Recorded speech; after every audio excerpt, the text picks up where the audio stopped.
प्रिय विद्यार्थियों, आज हम ये द्वितीय वर्ष इतिहास के प्रथम प्रश्न पत्र के अंतर्गत औरंगजेब के उत्तराधिकारियों के विषय में चर्चा करेंगे। औरंगजेब की मृत्यु के बाद उसके सबसे बड़े पुत्र मुअज्जम ने गद्दी पर अधिकार कर लिया और बहादुर शाह के नाम से तख्त पर बैठ गया। बहादुर शाह का शासनकाल 1707 से 1712 ईस्वी तक रहा। इस दौरान उत्तराधिकार युद्ध के अंतर्गत 1709 में बहादुर शाह ने कामबख्श को परास्त करके मार डाला। बहादुर शाह 63 वर्ष की आयु में बादशाह बना था। उसने अपनी क्षमाशीलता, उदारता और दयालुता की नीति अपनाई। बहादुर शाह को शाह बेखबर भी कहा जाता था। उसने राजपूतों के प्रति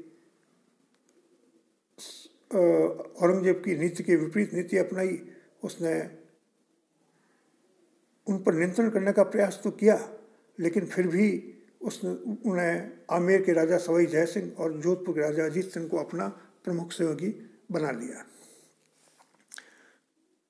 यद्यपि उसने आमेर का राज्य सवाई जय सिंह से छीन कर उसके भाई विजय सिंह को दे दिया और अजीत सिंह से भी उसका राज्य छीन लिया, लेकिन बाद में उन्होंने वापस अपने राज्य पर अधिकार कर लिया।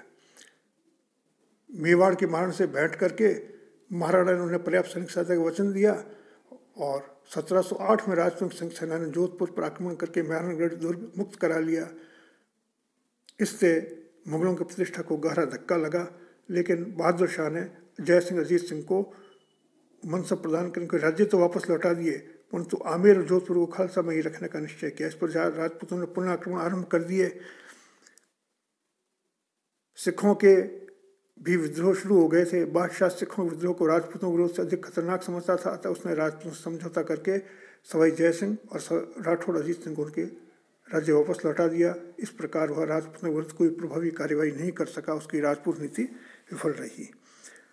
सिखों के प्रति नीति के अंतर्गत बहादुर शाह ने गुरु गोविंद सिंह के समर्थन के कारण उनके प्रति अच्छा व्यवहार किया। गुरु की मृत्यु के 1.5 वर्ष बाद पंजाब में बंदा बैरागी के नेतृत्व में सिखों का विद्रोह भड़क उठा। दिसंबर 1710 में मुगलों ने बंदा के केंद्र लोहागढ़ पर अधिकार कर लिया, परंतु बंदा भाग निकला। इससे पहले कि सिख विद्रोह पूर्ण रूप से कुचल दिया जाता, फरवरी 1712 में बहादुर शाह की मृत्यु हो गई। मराठों के प्रति नीति के अंतर्गत शाहू जी का मुगलों की कैद से मुक्त हो जाना बहादुर शाह के शासनकाल के प्रमुख घटनाओं में एक था। इस समय संभाजी के दूसरे पुत्र राजा राम की रानी ताराबाई मराठों का नेतृत्व कर रही थी। जब शाहू महाराष्ट्र पहुंचा तो उसने मराठा राज्य पर अपना दावा किया। तब मराठों में नेतृत्व के लिए संघर्ष छिड़ गया। इस संघर्ष में राजा राम की दूसरी विधवा रानी राजसबाई भी तीसरे मोर्चे में सम्मिलित हो गई, जो अपने पुत्र संभाजी द्वितीय को राजा बनाना चाहती थी। जब बहादुर शाह दक्षिण में था तो शाहू जी एवं ताराबाई दोनों ने दक्षिण के 6 सूबों से चौथ एवं सरदेश मुखी वसूल करने का अधिकार मांगा। बहादुर शाह ने शाहू जी और ताराबाई दोनों को सरदेश मुखी का अधिकार समान रूप से दे दिया और चौथ के बारे में निर्णय स्थगित रखा। उसकी इस नीति का परिणाम यह निकला कि बहादुर शाह के दक्षिण से लौटने पर शाहू जी और ताराबाई की सेनाओं ने मुगल सूबों में लूटमार मचा दी। इस प्रकार बहादुर शाह की मराठों की प्रति नीति भी लगभग असफल रही। विधर्मियों के प्रति नीति के अंतर्गत बहादुर शाह जीवन भर अपने पिता के साथ युद्ध के मोर्चे पर रहा था। उसकी कट्टरता परिणाम अपनी आंखों से देख चुका था, इसलिए उसमें औरंगजेब की भांति संकीर्ण रूढ़िवादी विचार नहीं थे। उसे सूफी संतों के साथ चर्चा करने में आनंद मिलता था। वह कट्टर सुन्नी धर्माचार्य से दूर रहा। उसने हिंदुओं के प्रति धर्म नीति अपनाई। उसके शासनकाल में मंदिरों के विध्वंस तथा बलात् मुसलमान बनाए जाने का उल्लेख नहीं मिलता, परंतु जजिया की वसूली जारी रही। बहादुर शाह के 4 पुत्र थे, जहांदार शाह, अजीमुस शान, जहान शाह, रफीक शान। जहांदार शाह उसकी मृत्यु के बाद 29 मार्च 1712 को दिल्ली के तख्त पर अधिकार जमाने में सफल रहा। जहांदार शाह ने औरंगजेब द्वारा अपनाई गई नीतियों को त्याग कर कई महत्वपूर्ण परिवर्तन किए। राज्य से जजिया हटा दिया गया, राजपूत राजाओं को संतुष्ट किया गया, सवाई जय सिंह को मालवा का सूबेदार बनाया गया, अजीत सिंह को गुजरात का सूबेदार बनाया गया, मराठों के संबंध में पुनर्व्यवस्था को ही लागू की गई। सिखों के विद्रोह का दमन किया गया। बंदा बैरागी को मौत की सजा दी गई। गुरु गोविंद सिंह के दत्तक पुत्र अजीत सिंह को मेहनत देकर सिखों में फूट का बीज बोया गया। इसके काल में फर्रुख सियर का विद्रोह हो गया। 10 जनवरी 1713 को आगरा के निकट जहादार शाह फर्रुख सियर की सेनाओं में युद्ध हुआ। फिर भी बड़ी सेना होने के बावजूद जहादार शाह की सेना परास्त हो गई और फर्रुख सियर के आदेश से जहादार शाह को अपनी प्रेयसी लाल कुंवर के पास 11 फरवरी 1713 को मार डाला गया। सैयद बंधुओं सैयद अब्दुल्ला और हुसैन अली की सहायता से फर्रुख सियर बादशाह बना, जिसने 1713 से 19 ईस्वी तक शासन किया। इसके काल में 1713 से 21 के काल को सैयद बंधुओं का काल कहा जाता है, क्योंकि फर्रुख सियर केवल नाम मात्र का शासक था। फर्रुख सियर के काल में अजीत सिंह के विरुद्ध सैनिक अभियान किया गया। अजीत सिंह परास्त हो गया। उसे विवश होकर अपनी पुत्री इंद्र कुंवरी का विवाह फर्रुख सियर से कर देना पड़ा। बंदा बैरागी को परास्त होकर आत्मसमर्पण करना पड़ा। उसे निर्दयतापूर्वक मार डाला गया। जाटों के विरुद्ध कार्रवाई करते हुए चूड़ामण जाट के विरुद्ध अभियान जारी रखा गया। 1718 में फर्रुख सियर ने चूड़ामण से समझौता कर लिया। फर्रुख सियर सैयद बंधुओं से काफ़ी त्रस्त हो गया था, इसलिए सैयद बंधुओं के उत्थान में फर्रुख सियर के पिता अजीम उस शान की बड़ी भूमिका थी। इसलिए सैयद बंधुओं ने जहादार शाह के विरुद्ध विद्रोह करके फर्रुख सियर को तख्त पर बिठाने में सहायता की थी, परंतु वे कठपुतली बनाए रखना चाहते थे, किंतु बादशाह उनके हाथों से मुक्त होकर स्वतंत्र रूप से शासन करना चाहता था। इसलिए उसने सैयद बंधुओं के विरुद्ध षड्यंत्र रचने आरंभ किए और मीर जुमला को बड़े निर्णय करने का अधिकार दे दिया। इस पर सैयद बंधुओं कान खड़े हुए।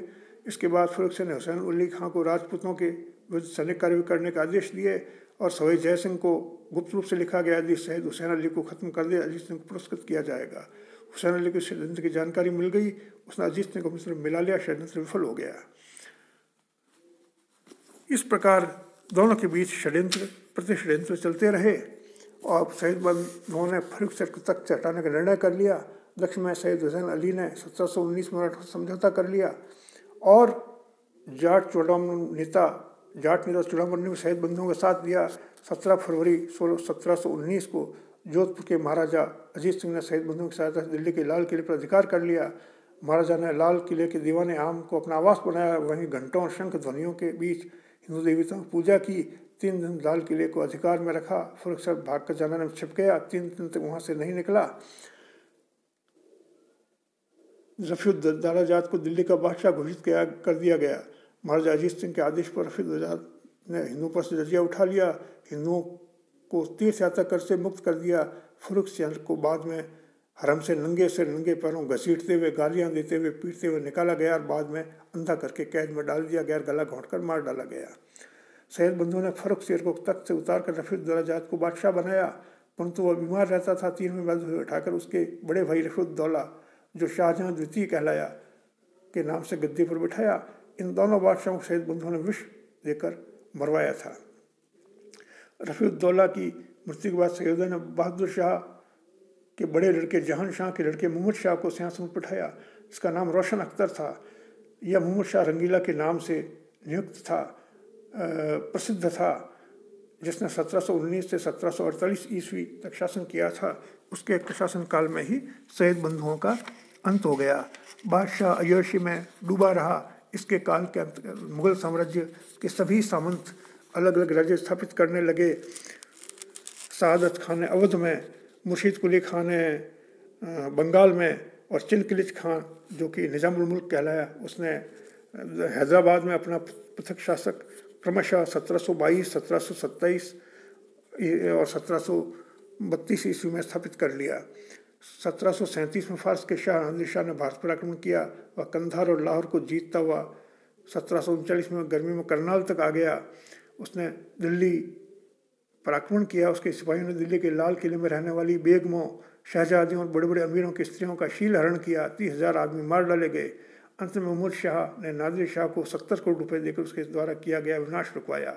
नादिर शाह मुगलों के कोष से 70 करोड़ रुपए नकद, 50 करोड़ रुपए का माल, 100 हाथी, 7,000 घोड़े, 10,000 ऊँट, कोहिनूर हीरा, हजारों स्त्री पुरुष और मुगलों के रत्न जटित तख्त को लेकर फारस चला गया। इस प्रकार 1739 के नादिर शाह के आक्रमण से मुगल साम्राज्य की कमर टूट गई। मुहम्मद शाह के बाद उसका पुत्र अहमद शाह दिल्ली के तख्त पर बैठा, जो 1748 से 1754 ईस्वी तक शासन करता रहा। और अहमद शाह के बाद आलमगीर द्वितीय 1754 से 1758-59 तक शासन किया। उसके बाद शाह आलम, जो शाह आलम के नाम से विख्यात हुआ, शाहजादा अली गौहर, 1759 से 1806 तक उसने शासन किया। तत्पश्चात अकबर द्वितीय ने 1806 से नाम मात्र का शासक बना रहा 1837 तक, और 1837 से 1857-58 तक अंतिम बादशाह मुगल बादशाह बहादुर शाह जफ़र रहा, जिसे बहादुर शाह जफ़र द्वितीय कहा जाता है। और 1858 में वह कैद करके 1857 के संग्राम के विफल होने पर रंगून भेज दिया गया, जहाँ 7 नवंबर 1862 को उसकी मृत्यु हो गई। इस प्रकार मुगल शासन का अंत हो गया। आज की वीडियो में इतना ही। धन्यवाद।